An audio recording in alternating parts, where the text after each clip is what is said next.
I had a lot of emotional stuff happen to me in that second deployment. My idol, Matty Roberts, I've talked about him a couple times. I really, really hung on to that dude. Like, he was my true north. Like, he was the guy. And when he got shot up, when you see it happen, I think that was the closest call for fire mission the entire Iraq war. Like, inside 15 meters. I mean, Cordy Mike from AC-130 gunship. I mean, it was on top of you. A bell-fed machine gun just chewing us up. Everybody shot up except for me and one other guy, and we're all crowded behind this tractor tire. You felt like a victim. Like, I felt helpless. I'm getting rounds poured all over me, and at a certain point you just go, I'd rather run back into the front of this thing and get killed with all of them than be the lone survivor.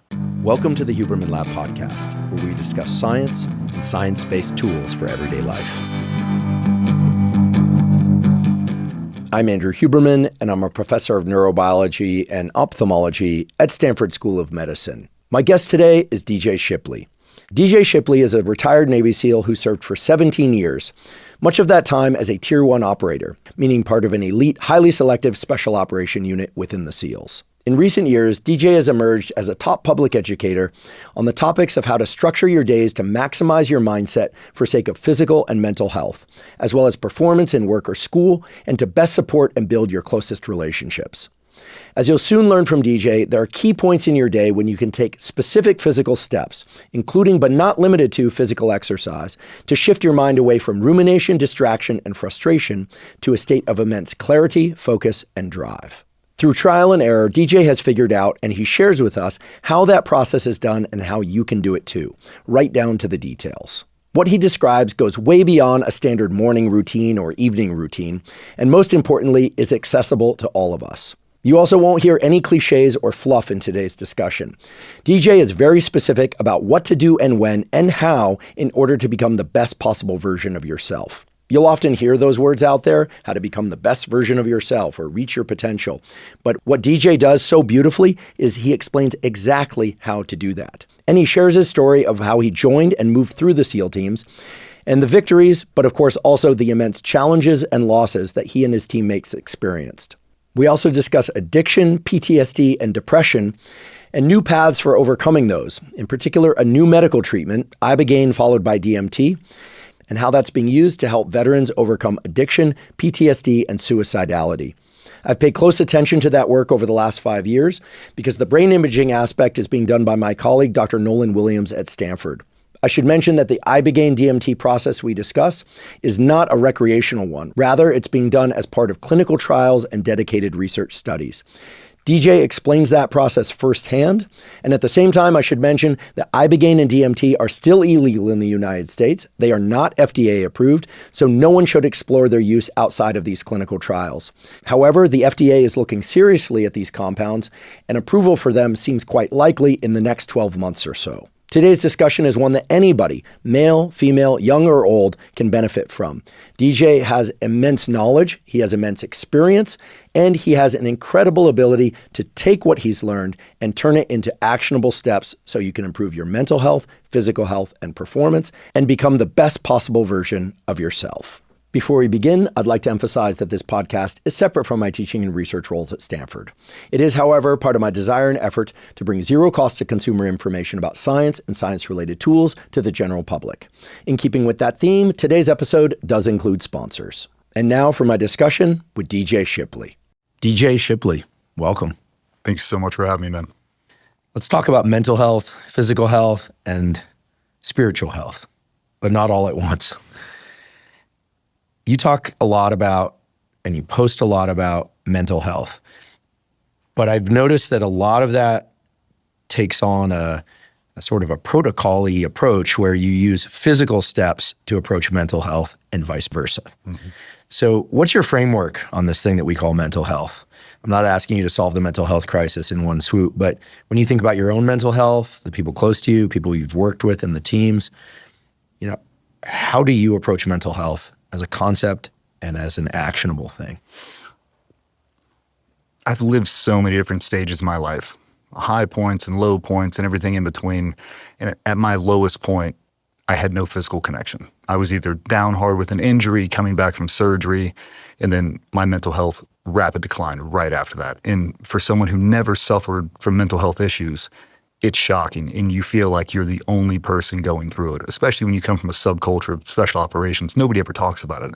So when you find yourself in that dark room alone, really contemplating some terrible things, it's hard to wrap your head around because you're the only person that's ever gone through it. And had some really good strength coaches and coming back from injuries. And the better I got physically, my mental health naturally just started to pull out of it. But everything we did was for the group. So all my physical attributes, everything I'm training is for the betterment of the group. Now it's betterment of my family, of my tribe, of whatever I have. But, I talk about this thing, stacking up micro wins. My morning routine is structured in a way to where I can do that same routine everywhere I go. Everywhere. At any point of the day, I can lock that thing in, but it all starts with an evening routine. So when my phone goes off at 5 a.m. and I spring feet out of bed, I know exactly what I'm going to do for the next 12 minutes to put myself in a position to not be stressed. So I've got to power down my home life, and I've just got to think about what's coming next. So laying out the clothes the night before, my bottle of water is filled, my pills are out, my toothbrush is out, everything is set. So as soon as I get up, by the time I get to making my morning cup of coffee, I've done 25 things inside of my control. Do you know off the top of your head what those things are right now that maybe you could just list them off? You said your alarm clock goes off 5 a.m. Yep. And that's regardless of when you went to sleep? Regardless of when I went to sleep.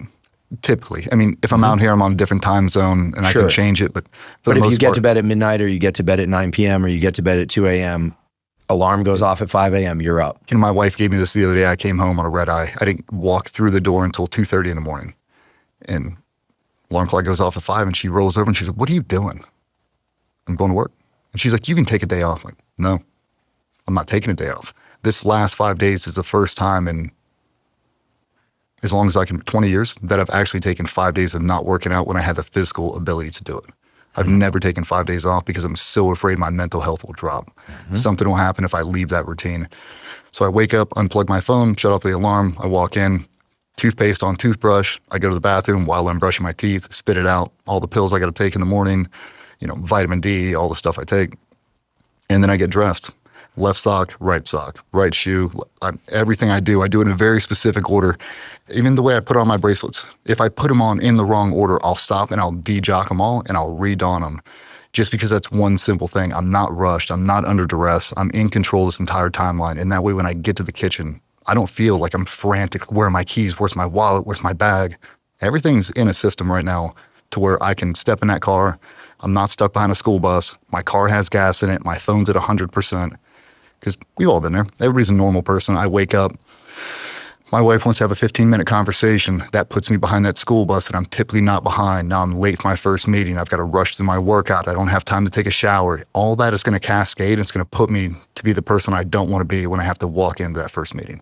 It's like I'm trying to optimize everything that's within my control. So when I step through the threshold, this is a DJ that I'm purposely presenting to you right now under my control. And that really sets the entire framework for the whole day of being in a good headspace. I'm controlling the things that are controllable, and the things that I can't control, I don't think about them anymore. I block them out. I love the regimen and your adherence to it. I'm curious about your mindset when the alarm goes off, meaning where is your head? I guess I know you're human, and I understand enough about the brain to make an assumption, which is that you don't wake up every morning with the alarm going off at 5 thinking, great, I'm going to get up and just roll right into the day. That there may be times when you consider, going into fetal position, it's warm under those covers, but also that your mind, like anyone else's, probably starts spinning. It leaps to the past, leaps to even a little more stress than you'd like, a little more lethargy, this kind of thing. Do you purposely stack up to-dos so that you stay out of all of that? And if some of that persists as you're brushing your teeth, what's the way of dealing with that? I just keep pushing. I just keep myself in motion the entire time. And I talk about dials, not switches a lot with people. And it sounds selfish, but I have to be selfish right now in order to be selfless later. So I tell guys, as soon as that alarm clock goes off, I'm not thinking about my wife. I'm not thinking about my kids. I'm thinking about being as efficient as humanly possible. And I'm trying to hit that gym so I unrack at 07 the best version of me. And I can't do it if I'm thinking about a fight or an argument we had with the wife the night before, the kids and this and that. I have to be selfish right now because it's the only block I'm going to have for me to optimize myself. Because at 10 a.m., I'm going to get pulled from 50 different directions. It's the exact same thing when I go home. So now between the hours of 10 a.m. and 6 p.m., I'm only thinking about work. I don't think about my wife, don't think about my kids. I only think about the team and everything we're trying to do. At 6, you can watch, and I tell everybody, if you would put a hidden camera in my car, it'd break the internet.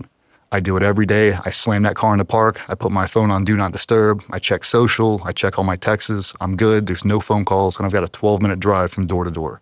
Those 12 minutes, I put on Chris Stapleton, something that makes me feel good, that calms me down.